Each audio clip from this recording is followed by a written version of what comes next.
Hey coucou, je vous fais une petite vidéo d'un marbrage qui est un petit effet pierre, effet minéraux, qui est super sympa, que j'adore faire au chaudron. Où là, donc comme vous pouvez le voir, ou plutôt comme je l'ai écrit, c'est un savon refonte de mes chutes. Les chutes sont mélangées, j'ai mélangé la soif et le chaudron, ça va très bien. Je le fais avec ma mijoteuse que j'utilise pour faire mes chaudrons. Vous pourriez très bien le faire avec un bain-marie. Donc là, je vous montre pas comment on le fait, je vous montre simplement le marbrage, parce que j'ai eu pas mal de demandes sur les groupes des savons. Donc voilà, donc comme vous pouvez le voir, je fais des petites tas à la cuillère.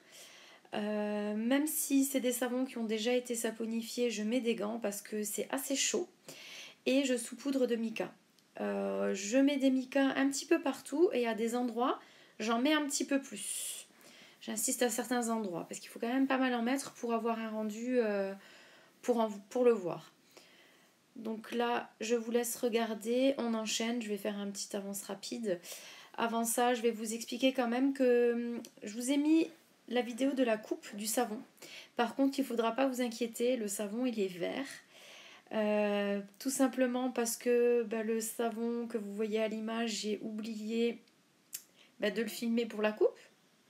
Donc j'ai coupé le deuxième savon que j'avais fait dans la foulée, mais qui était vert. Non, j'ai pas fait de la magie, je suis pas passée de brun à vert. Le savon que je suis en train de faire, il a une odeur terrible, parce que même si c'est une refonte de chute, je rajoute toujours un petit peu de fragrance. C'est donc chocolat caramel, il sent trop bon. Et voilà, donc au niveau de la coupe, je vous expliquerai quand on sera à ce moment-là. Que ça se coupe pas à la verticale, c'est une coupe horizontale.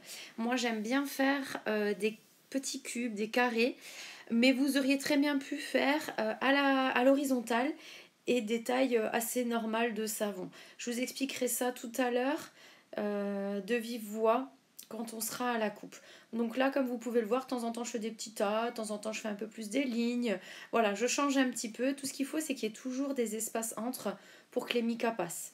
Donc je vous laisse regarder, je vais faire un petit avance rapide parce que c'est assez répétitif. On va jusqu'en haut. Dans le fond du savon, je ne sais pas si je vous l'ai déjà dit, sinon au pire je me répète, c'est pas grave. Il y a une première couche de brun, toute fine, et après j'ai commencé les micas. Vous pourriez très bien faire aussi, et c'est ce que j'ai fait jusqu'à présent, mais là j'avais envie de changer un petit peu. Vous auriez très bien pu faire une couche par petit tas et les micas. Là sur la vidéo, j'enchaîne en fait, c'est déjà là. Je mets une couche de brun uniforme à la fin, tout simplement parce que à la fin, on va le lisser, donc on va perdre les micas, ça sert à rien d'en mettre. Hein. Donc je lisse bien et je le tape bien aussi. Voilà.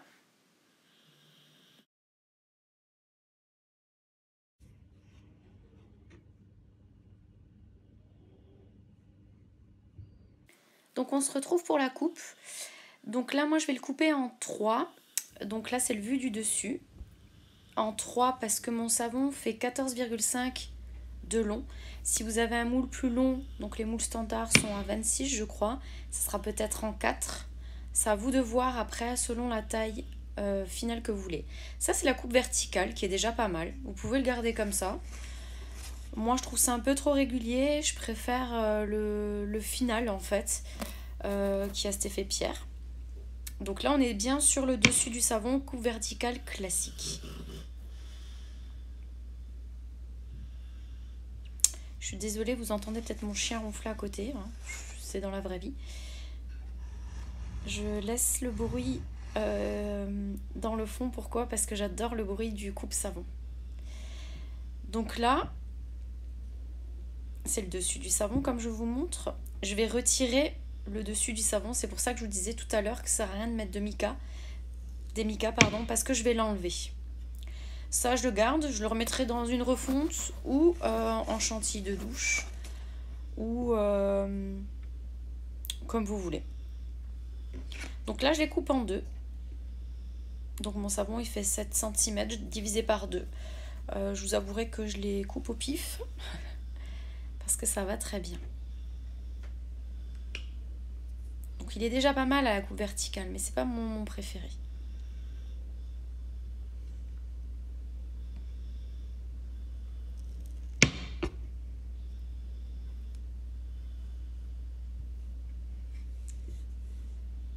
Voilà, je préfère le côté qui est moins... Voilà, le derrière que vous avez vu, il n'y a pas de mica, hein, c'est normal, c'est le fond. Hein.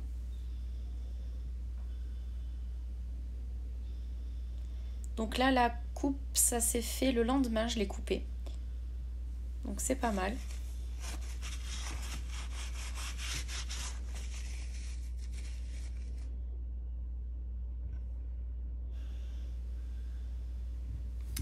Là, j'ai failli oublier de couper le petit bout. Bon, c'était rien de dramatique, mais je préfère le retourner.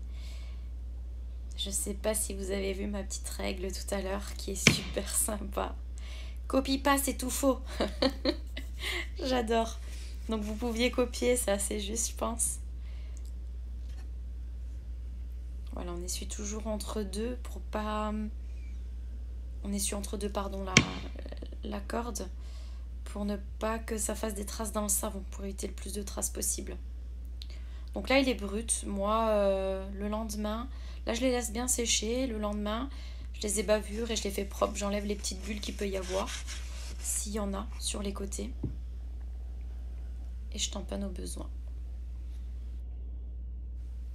Voilà, sinon, je voulais encore ajouter que si maintenant, moi, j'ai coupé en deux, ça fait des beaux petits cubes. Vous auriez très bien pu, à ce moment-là, maintenant, les couper en trois. Voilà, pour avoir trois plus petits savons. Voilà, je vous laisse avec les photos qui vont suivre et je vous dis à bientôt.